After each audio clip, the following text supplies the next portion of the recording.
Gurbete giderken eller eller yolcu treni yakar yürekler ayağıma, dağlar bir gelir.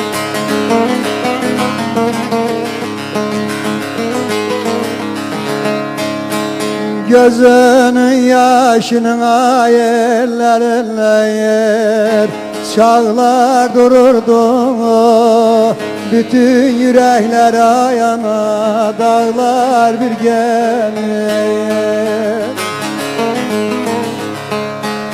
Şöyle baktım ayağına onun iki gözüne, bürümüş seller ayağına, çağlar bir gelir. Bir gelin ayeller ağlar bir gelin, yakar yürekler ayağına, dağlar bir gelin.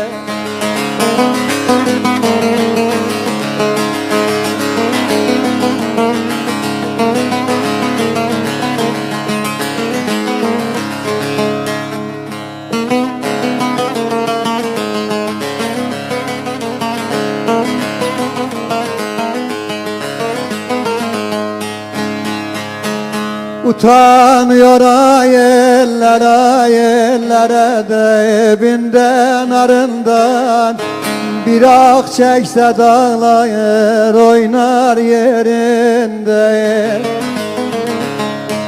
Ayrıldı eşinden ayana yavrularından, gönül bohçasına ayana, bağlar bir gelin.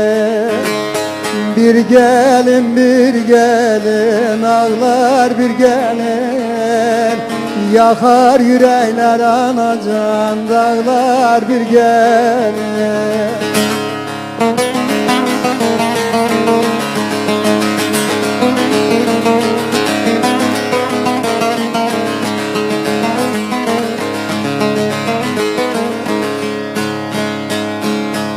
Deniz oğlu şaştım eller eller gözün yaşına, melul mahzun bakarken eşine.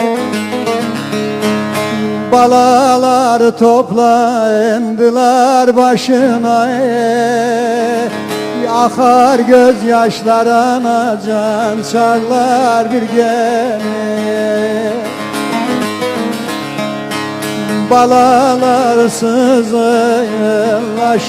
peşine, yakar yürekleri, dağlar bir gelir.